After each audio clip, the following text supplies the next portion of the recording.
아멘. 아멘. 우리가 지금 요한일서 강해를 쭉 해가고 있습니다. 근데 앞에서 요한일서를 크게 전반부 후반부로 나누어서 전반부에 네 가지 틀, 그리고 후반부에 네 가지 틀이 있다라고 말씀을 드렸습니다. 지난주까지 해서 후반부에 세 가지 틀에 대해서 말씀을 드렸습니다. 전반부는 하나님이 빛이시다, 우리의 빛이시다, 우리가 빛 가운데 거하려면 해서 네 가지. 그리고 후반부, 우리는 하나님의 자녀다, 하나님의 자녀로 살려면 어떻게 살아야 될 것인가 해서 전반부에 나왔던 네 가지 주제와 거의 비슷하게 다시 네 가지 주제가 나오는데, 그 중에 세 가지를 지금까지 한 겁니다. 첫째는 죄를 멀리해야 된다, 둘째는 형제를 사랑하라는 계명에 순종하라, 그리고 세 번째로는 우리는 세상에 속한 자들이 아니라 하나님께 속한 자들이니 세상을 멀리해야 된다. 이런 말씀 지난번에 그런 말씀까지 드렸습니다. 그런데 이제 네 번째 주제가 나와야 될 자리인데, 이 자리에서 이 요한일서는 그 흐름과는 상관없이 요한일서의 핵심 주제 부분을 여기서 아주 강하게 또 길게 말씀을 하고 있습니다. 그래서 그 말씀을 4장과 5장에 걸쳐 있는 그 핵심 주제 부분, 이 말씀을 몇 번으로 나누어서 함께 보려고 합니다. 오늘은 이제 그 말씀 중에서 시작 부분인 7절에서부터 4장 7절에서부터 10절까지 말씀이죠. 자, 오늘 이 말씀을 같이 보시면 먼저 7절 상반절을 같이 한번 볼까요? 우리 다 같이요. 시작. 사랑하는 자들아, 우리가 서로 사랑하자. 예, 거기까지. 사랑하는 자들아, 우리가 서로 사랑하자. 예, 사랑하는 자들아 하는 것은 이 편지를 받는 성도들을 이야기하고 있고요. 사랑하는 자들아, 이런 말씀이 나올 때는 언제나 새로운 주제가 출발한다, 한 단락이 새롭게 출발한다, 그렇게 보시면 쉬울 것 같아요. 좋을 것 같아요. 그러면서 이번 단락의 핵심 주제, 큰 이 지금 4장 7절 이하 5장까지 쭉 나와 있는 큰 단락의 주제를 여기서 말씀하고 있습니다. 서로 사랑하자. 우리가 서로 사랑하자. 여기서 우리는 우리 성도들, 신앙 공동체, 교회 공동체 안에 속한 모든 성도들을 가리킵니다. 성도들이여, 우리 모두 우리 서로 사랑합시다. 사랑하라. 이런 말씀이에요.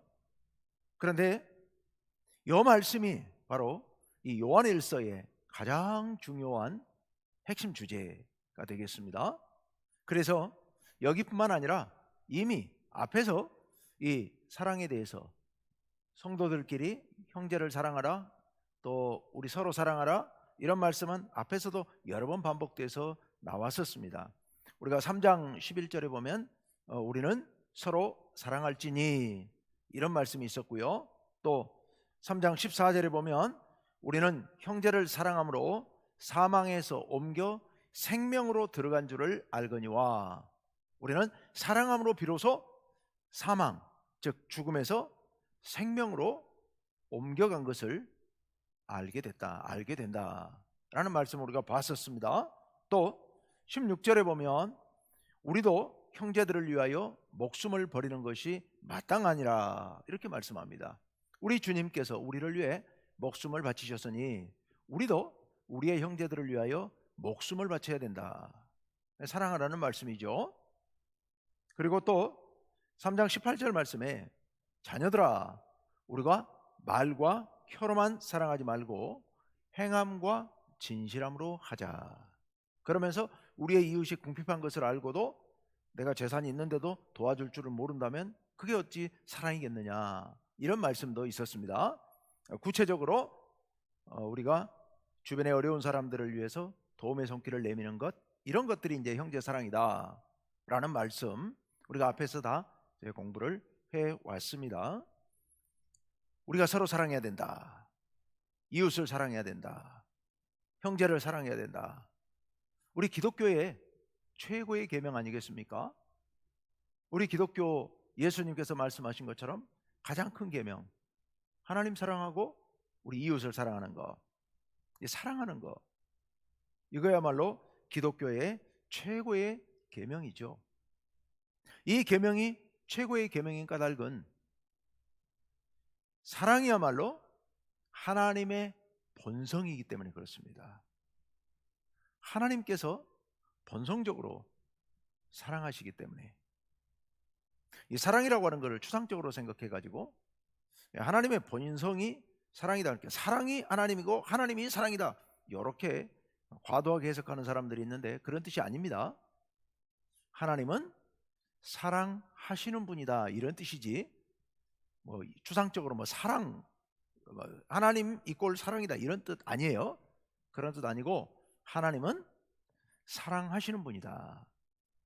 그것을 가장 대표적으로 잘 나타내 주는 것이 삼위일체, 성부, 성자, 성령 삼위 하나님이 사랑으로 하나 되심, 이것이 삼위일체죠.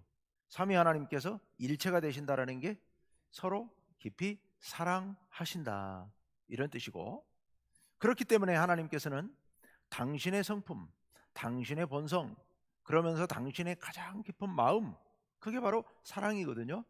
그러다 보니까 하나님의 간곡한 마음 속에는 우리도 그렇게 서로 사랑하기를 하나님은 간절히 원하고 계십니다. 그래서 하나님과 우리가 사랑하고 우리와 우리가 사랑해서 서로 사랑하는 그 아름다운 가족과 같은 그런 사랑의 공동체, 그것을 이루기를 하나님은 너무도 간절히 원하십니다. 왜냐하면 하나님의 본성이 그렇게 사랑하시는 걸 좋아하시고 사랑하시는 분이기 때문에, 사랑하지 않고 미워하는 모습을 보면 하나님이 대단히 못마땅하시고 대단히 마음이 불편하시고 그걸 차마 보실 수가 없는 거죠. 그래서 우리들이 모두 같이 서로 사랑으로 하나 되는 것, 그거를 그렇게 간절히 원하시는 겁니다. 하나님의 성품을 닮은 우리는 하나님의 형상을 닮은 사람들이잖아요. 하나님의 형상을 닮은 사람들, 하나님의 형상을 닮았다고 하는 것은 곧 하나님의 성품, 하나님의 마음, 그 마음을 갖고 우리가 이 땅 가운데 살아가기를 바라신다는 그런 의미입니다. 여기 하나님의 성품을, 하나님의 형상을 닮은 우리들, 그래서 우리도 하나님을 닮아 사랑해야 된다, 이게 지금 여기 하나님의 말씀이죠. 자, 그런데 여러분, 그런데 이게 쉬운 일이 아니잖아요. 사랑한다고 하는 거, 이거 정말 어려운 거죠. 정말 어려운 겁니다. 가인이 아벨을 죽이잖아요. 세상에 두 형제잖아요. 그때는 두 형제인데 다른 누가 있겠습니까? 세상에 어떻게 생각하면 영원한 자기 편은 그 둘이란 말이에요. 이제 우리가 생각하기에 아담과 하와가 이 가인과 아벨을 낳았으니까, 그러니까 그럼 둘밖에 없지, 이런 생각할 수 있는데, 이제 그 다음 이야기에 보면 이제 가인이 하나님으로부터 쫓겨나면서 하나님께서 이제 유리하는 자로 이렇게 내쫓으실 때 가인이 뭐라고 하냐면, 나를 만나는 사람들마다 나를 죽이려 할 겁니다, 이렇게 얘기하거든요. 그러니까 이미 사람들이 세상에 많이 살고 있는 세상이 거기엔 이미 상정되어 있습니다.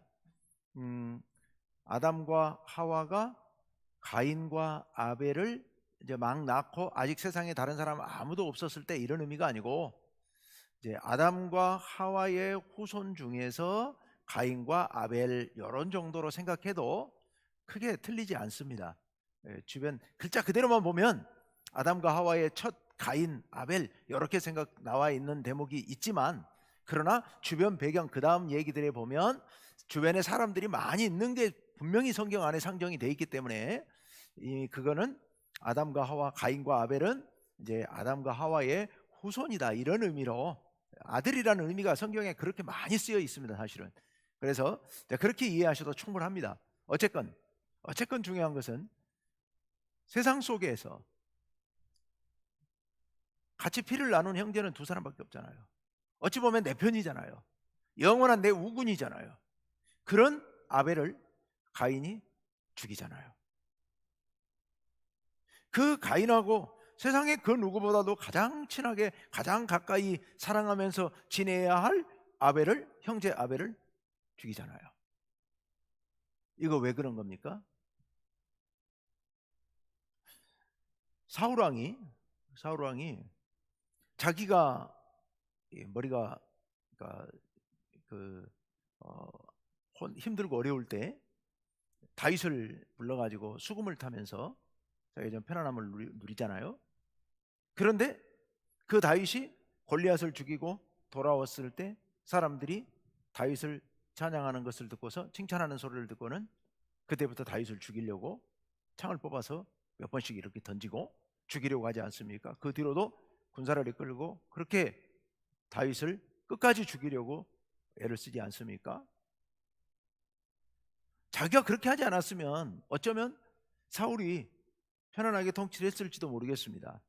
그런데 그런 짓을 하다가 결국 자기가 자기 무덤을 파고 결국 자기가 망하고 마는 그런 꼴이 되지요. 왜 사울왕은 다윗을 그렇게도 못 잡아먹어서 한했을까? 왜 그랬을까? 네. 인간의 마음이, 가인이나 사울의 마음이 독특한 게 아니고 그들이 못나서가 아니고 우리 인간의 마음이 본래 그렇죠. 우리 인간의 마음이 본래 그런 거죠. 정말 세상에 같이 사랑하고 서로 보호하고 서로 아껴줄 사람, 그 유일한 형제이지만 그가 나보다 잘 되는 것을 차마 볼 수가 없는 거예요. 시기가 나고 질투가 나서. 또 한편 생각해 보면 자기 동생 아벨이 태어남으로 인해서 자기 위치에 불안감을 느꼈을 수도 있죠. 동생이 엄마 아빠 사랑을 독차지하면서 나는 찬밥이 됐다고 생각할 수도 있고, 그래서 내가 피해를 보았다고 생각할 수도 있는 거고, 하나님께서 아벨의 제물은 받으시고 아벨의 제물을 받으시는 모습을 보고서 나를 미워하시고 나를 버리실지도 모른다고 하는 불안과 두려움을 갖게 됐는지도 모르겠습니다. 사울 역시도 다윗이, 사울이 죽인 자는 천천히요 다윗이 죽인 자는 만만이라는 소리를 들으면서 이 백성들이 나를 버리고 다윗을 왕으로 세우지 않겠나, 그러면 어떡하나 하는 불안감과 두려움이 들었던 거죠. 이후에 보면 여러분 아시는 것처럼 사울이 죽고 난 뒤에 다윗이 왕이 됐지만, 그러나 무려 7년 동안을 유다 지파 외에는 다른 지파는 다윗을 따르지 않거든요.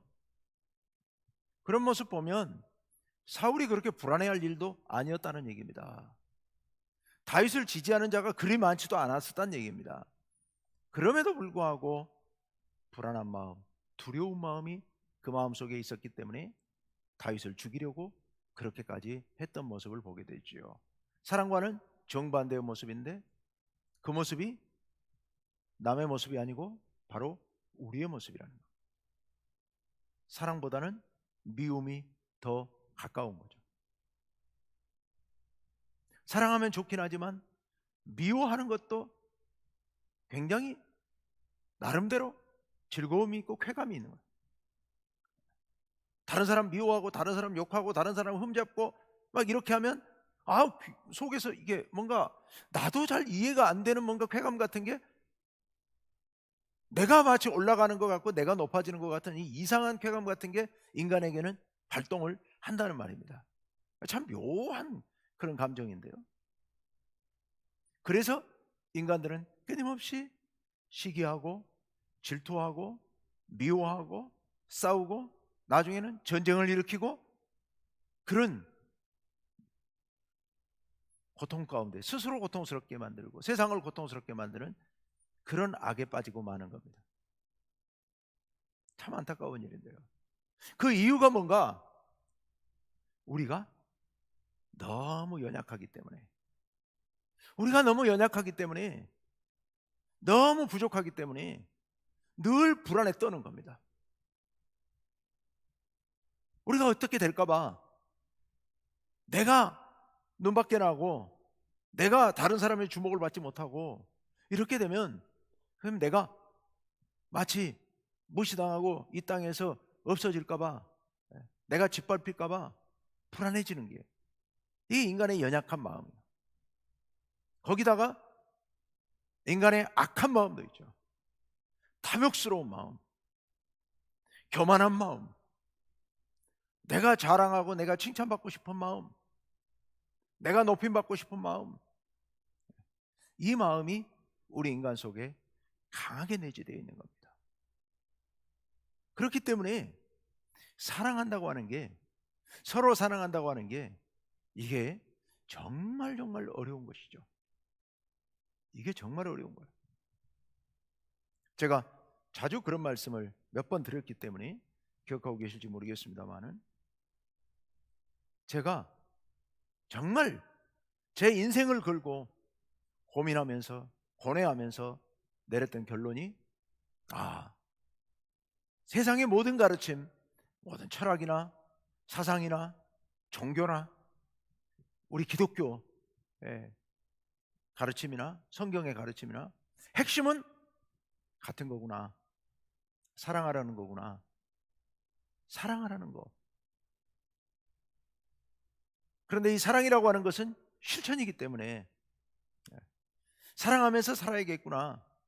이것이 바로 인생이 살아가는 의미이고, 그것이 바로 가치이구나. 나름대로 저는 정말 크게 깨달았다고 생각을 했고, 그래서 그렇게 사랑하며 살자.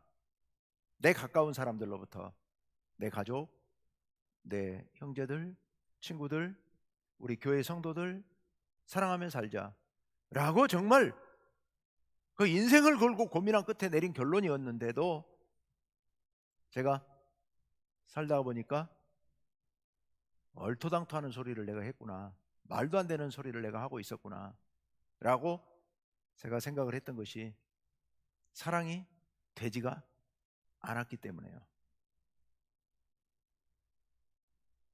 가까운 가족들마저도 사랑이 잘 안 되더라는 것 때문에요. 내 자녀들인데도, 세상에 그 누가 있겠습니까? 가장 가까운 내 자녀인데도 불구하고 내가 너무 힘들고 지쳐 있으니까, 자녀들이 와가지고 저를 힘들게 하니까, 힘들게 한 것도 아니죠. 조금 귀찮게 하니까 그게 귀찮아지더라고요. 귀찮아지고요, 그게 싫더라고요. 제가 그 감정을 저한테서 느끼면서 정말 제가 하늘이 무너지는 것 같은 제 자신을 그걸 돌아보면서, 아니 내가 사랑이야말로 인생이 살만한 가치고 내가 사는 이유는 여기에 있다라고 생각을 하고 사랑하자 했는데, 아니 내 자식도 내가 내 몸이 귀찮으니까 이게 안 되네. 그 생각을 하니까 이게 뭐냐 도대체, 이게 뭐지? 이런 생각에 엄청난 절망 가운데 빠져들었던 적이 있었습니다. 안 되는 거구나. 사랑해야 된다? 이웃을 사랑하고 형제를 사랑하고 성도들을 사랑하고, 말도 안 되는 소리구나. 이게 어떻게 가능해? 내 자식도 사랑하지 못하는데 어떻게 성도들을 사랑하고 이웃을 사랑해? 이건 말도 안 되는 일이고 안 되는 일이로구나 라는 생각을 했었던 적이 있었습니다. 저한테는 정말 너무 큰 절망이었습니다. 그게 왜 그렇게 절망스러웠다고 생각했는지 여러분이 잘 이해를 못하실지 모르겠습니다만, 저는 하여튼 그랬습니다. 자, 그런데 오늘 그런 우리들에게 하나님께서 오늘 이 말씀을 들려주셔요. 7절 두 번째 구절. 자, 우리 다 같이요. 시작. 사랑은 하나님께 속한 것이니. 아멘. 사랑은 어디 속해 있다고요? 누구에게 속했다고요? 하나님께 속했다. 여기 이제 하나님께 속한 것이니로 번역을 해놨습니다만은, 하나님께로부터 나온다 이런 뜻입니다. 사랑의 근원이 하나님께 있다. 사랑은 하나님께로부터 시작된다 이런 의미요. 다시 한번, 사랑은 누구로부터 나온다고요? 하나님으로부터 나온다고요. 하나님께 근원을 두고 있다는 겁니다. 사랑의 근원은 하나님이시라는 거예요. 사랑의 밑바탕은 하나님께 있다는 거예요. 하나님께. 아까 제가 사랑이 이거 안 되는 거구나. 그건 당연한 것이었습니다. 당연한 것이었던 거예요. 왜냐하면 사랑은 우리의 마음으로부터 나올 수가 없는 거예요. 우리의 결단으로부터 나올 수가 없는 거예요. 우리 인간은 너무 연약하고 너무 악하고 너무 욕망이 크기 때문에, 너무 자기중심적이기 때문에 사랑이 우리 속에 나올 틈이 없습니다. 우리 안에서는 사랑이 나올 근거가 전혀 없는 거예요.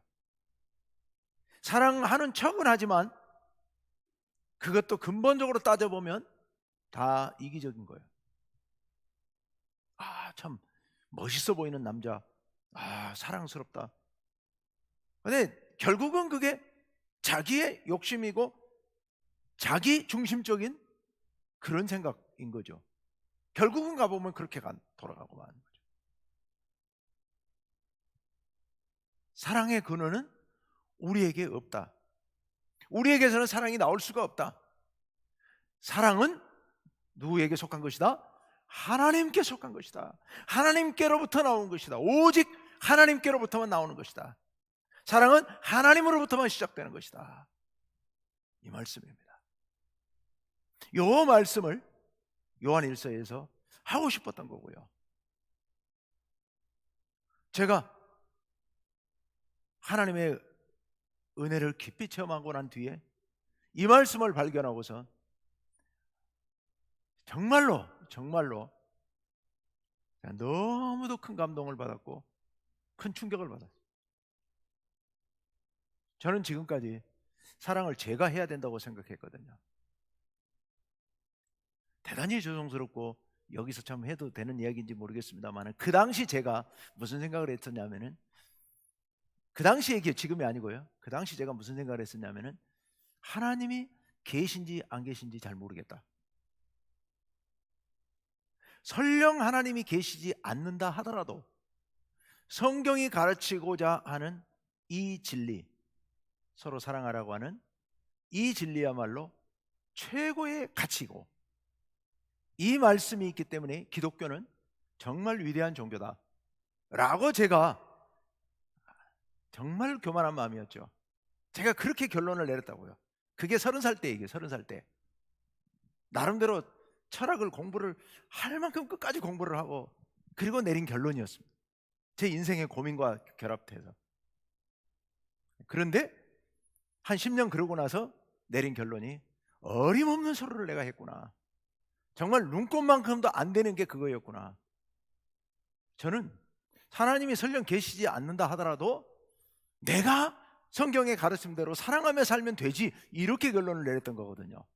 그래서 제가 가족을 사랑하고 형제를 사랑하고 성도들을 사랑하고 이래서 사랑하는 공동체를 이루고 살고, 이거야말로 최고의 가치 있는 일이다, 이렇게 생각했던 거거든요.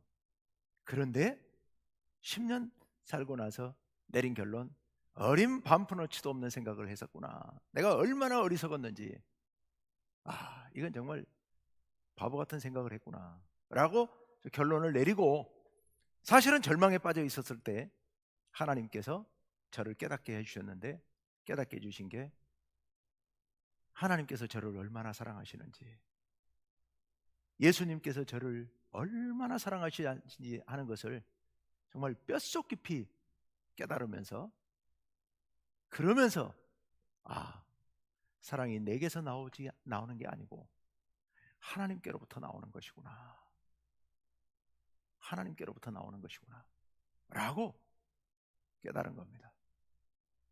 우리에게서는 정말 사랑이 나올 만한 틈이 바늘구멍만큼도 없다. 오직 하나님의 그 사랑, 그 사랑으로부터 모든 사랑은 출발해야 된다. 그리고 제가 그제서 제가 신학교를 갔다는 거 아니겠습니까? 신학교를 못 가고 하나님을 못 믿으니까, 하나님을 안 믿으니 신학교를 가면 어떡합니까? 그래서 제가 양심은 좀 있어가지고, 제가 그런 상태로 신학교를 갈 수가 없어가지고 제가 안 갔던 거거든요, 사실은.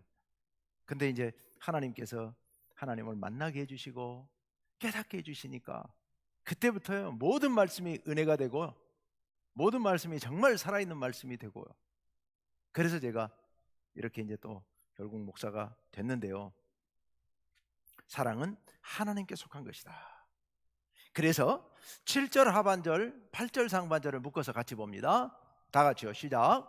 사랑하는 자마다 하나님으로부터 나서 하나님을 알고 사랑하지 아니하는 자는 하나님을 알지 못하나니. 아멘.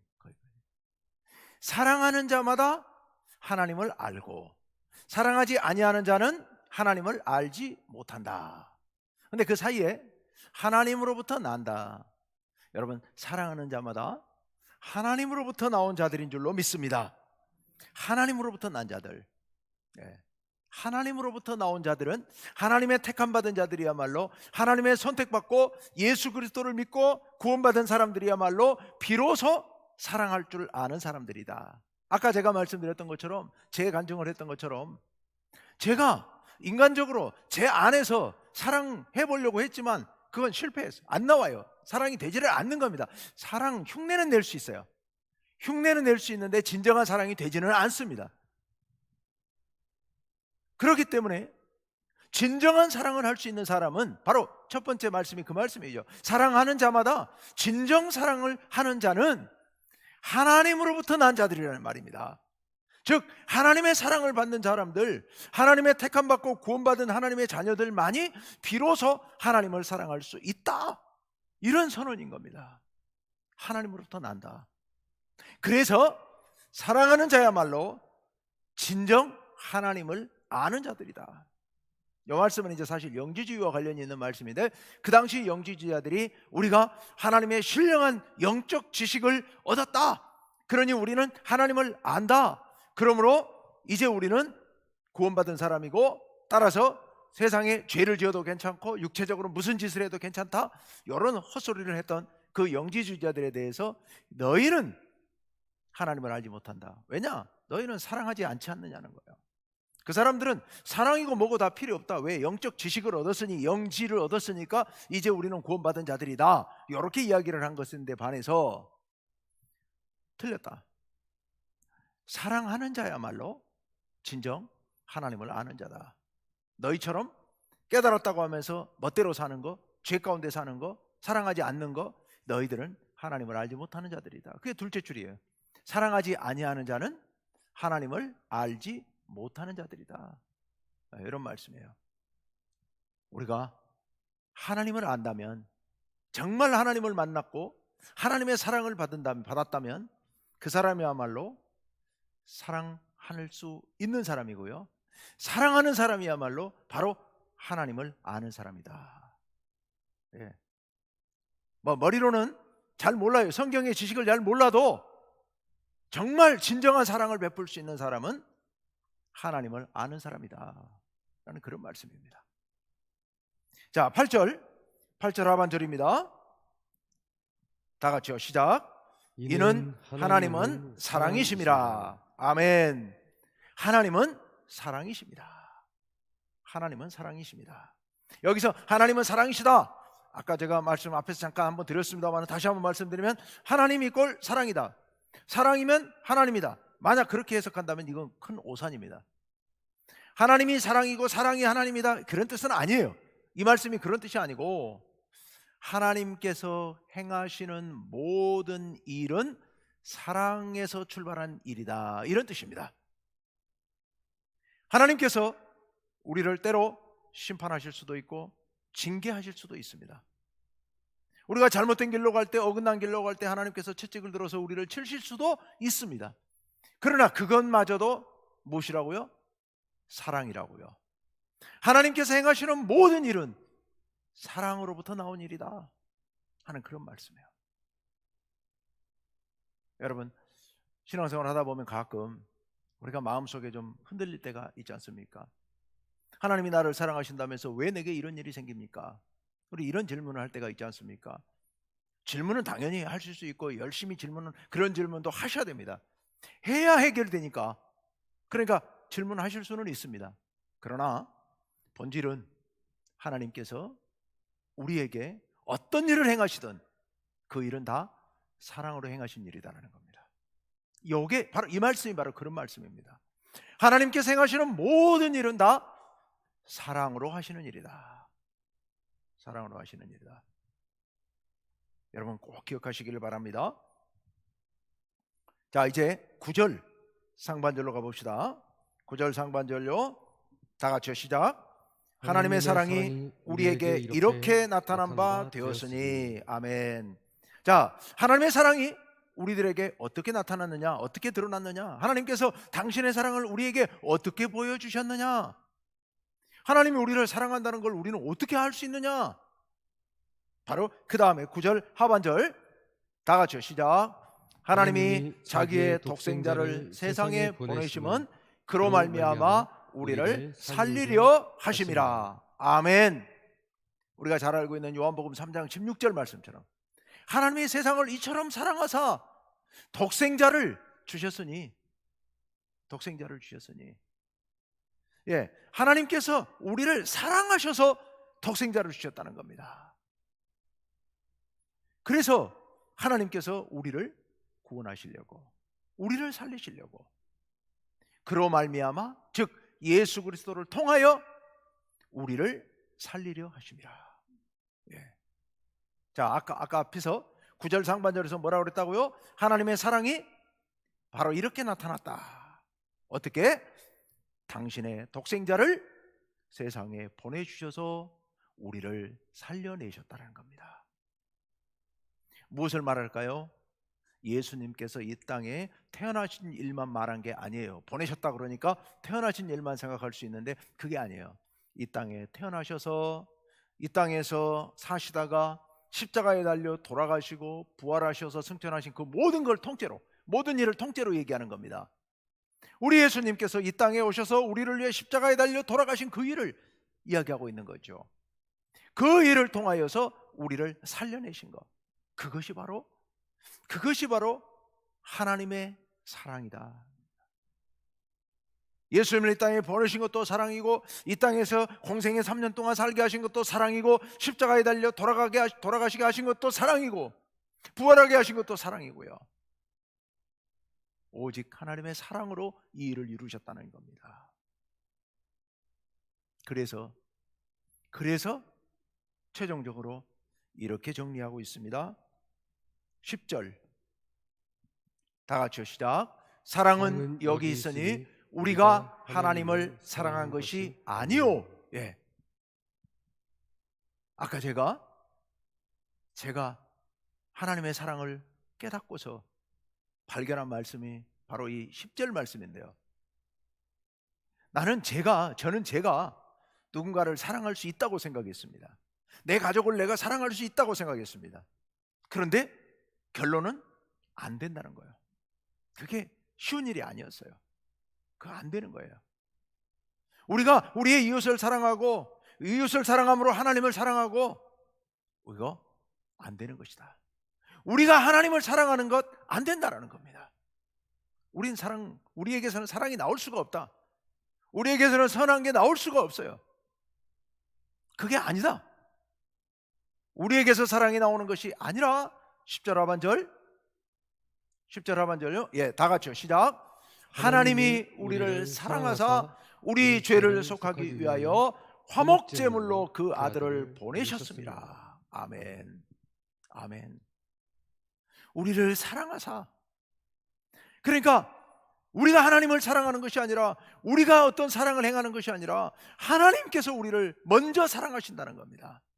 하나님께서 우리를 먼저 사랑하셔서 우리 죄를 용서하시기 위하여서 당신의 아들을 화목제물로, 죄를 용서하기 위한 제물이 되어서 십자가에 달려 죽게 하심으로, 그러므로 우리가 하나님의 사랑을 받아 누리도록 하셨다라는 그런 말씀입니다. 제가 하나님의 사랑을 체험을 했을 때, 전에 제가 여러 번 얘기를 했습니다만은, 기도하는 중이었는데 십자가에 달리신 예수님 모습이 보였는데요, 그때 기도할 때 제 마음은 하나님이시라고 제가 느꼈습니다. 온 얼굴에 피가 흘러내려서 말라붙고 또 흘러내리고 얻어맞아서 오른쪽 눈이었던 것 같은데 완전히 부어가지고 전혀 보이지 않고 그런 모습으로 피가 줄줄 흐르는 모습으로 눈을 뜨지 못하고 기절했다 깨어났다를 하시던 예수님의 모습이었는데요. 그러다가 한순간 눈을 뜨셨어요. 어렵게 눈을 뜨시고는 앞에 있는 저를 보시고는요 환하게 웃어주시는데요.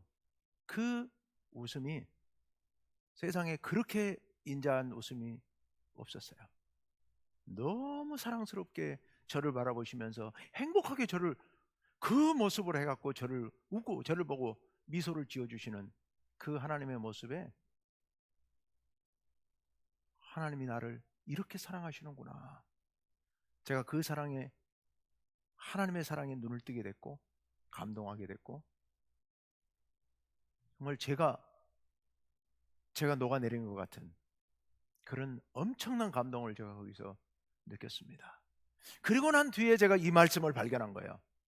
이 말씀을 발견해서 보았는데 10절 말씀, 사랑은 여기 있으니 우리가 하나님을 사랑한 것이 아니고, 나는 지금까지 내가 뭘 하겠다고 했었는데 우리가 하나님을 사랑한 것이 아니고 하나님이 우리를 사랑하사 우리 죄를 속하기 위하여 화목제물로 그 아들을 보내주셨구나. 그렇게 십자가에 달려서 고통 가운데서 죽으시는데 그게 바로 나를 위한 사랑이셨구나. 하나님이 우리를 그렇게 사랑하셨던 겁니다.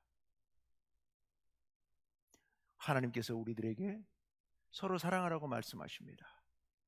이웃을 사랑하라고 말씀하십니다. 형제를 사랑하라고 말씀하십니다. 그런데 서로 사랑하고 이웃을 사랑하고 형제를 사랑하라는 그 말씀은 너희가 가서 너희 정신으로 너희 마음으로 너희 노력으로 사랑하라 이런 말씀이 아니었어요. 그게 되지를 않아요. 그건 전혀 불가능한 얘기예요. 어림없는 얘기예요. 우리가 어떻게 사랑할 수 있느냐?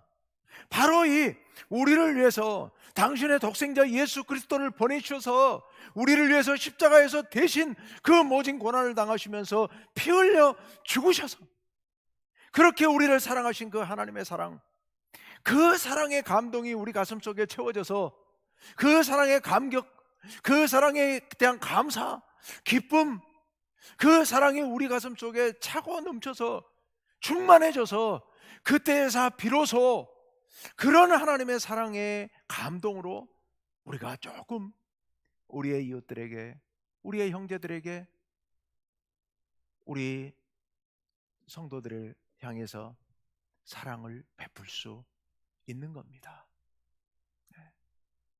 하나님의 사랑의 감동이 아니고서는, 그 사랑의 힘이 아니고서는 우리 스스로의 힘으로는 불가능한 일이라는 거예요. 그러나 우리에게는, 우리 한 사람 한 사람에게는 이 놀라운 하나님의 사랑, 우리의 죄를 속하기 위하여 당신의 독생자를 화목제물로 보내주신 이 하나님의 엄청난 사랑이 우리에게 있기 때문에, 우리에게 주어져 있기 때문에 이 사랑의 감동으로 우리는 사랑할 수 있는 줄로 믿습니다. 우리는 사랑을 비로소 시작할 수 있는 겁니다. 그러므로 우리가 열심히 우리의 형제를 사랑하기 위해서 애써야 되지만, 하다가 힘들면, 하다가 낭망하면, 하다가 지치면, 그러면 실망하거나 포기하지 마시고요, 주님의 십자가 앞으로 다시 나와서야 됩니다. 그 사람 원망하지 맙시다. 우리 주의 일 하다 보면 가끔 실망해가지고 원망도 하고 짜증도 내고 그럴 수 있거든요. 우리가 불우이웃 돕기, 이웃 사랑 하다 보면요, 여러분 그 효과가 안 보이거든요. 자꾸 베풀어 주다 보면요, 나중에는 당연한 듯이, 마치 내 거 맡겨놓은 거 내놓으라는 듯이 그렇게 할 때도 있거든요. 그건 몹시 속이 상하거든요. 그런데요, 원망할 필요 없습니다. 그럴 때 실망할 필요도 없습니다. 우리 그럴 때 다시 어떻게 해야 된다고요? 주님의 십자가 앞에 나와서 우리를 위해서, 우리를 사랑하셔서 당신의 독생자를 화목제물로 이 땅에 보내주신 그 하나님의 사랑으로 우리의 가슴을 다시 채우고 그리고 다시 출발해야 됩니다. 그 사랑의 감동 때문에 하는 거지 그 사람이 이뻐서 하는 건 아니거든요. 네. 그 하나님의 사랑의 감격, 감동 그것으로 행하는 것이 우리의 사랑의 행함인 줄로 믿습니다. 우리가 이 사랑을 굳게 붙잡고 우리의 사랑의 밑바탕, 우리의 사랑의 근원은 하나님의 사랑이다. 우리를 향한 이 끝없는, 이 말로 다 알 수 없는 이 바다를 먹물 삼고 하늘을 두루마리 삼아도 다 쓸 수 없는 이 놀라운 사랑, 이 사랑이야말로 우리의 사랑의 근거고 근원이고 출발점이다 하는 것을 가슴 깊이 새기십시오. 평생토록 이 새기고 이걸 붙잡고 그리고 사랑하면서 살아가시는 성도님 여러분 되시기를 간절히 원합니다. 오늘 우리 함께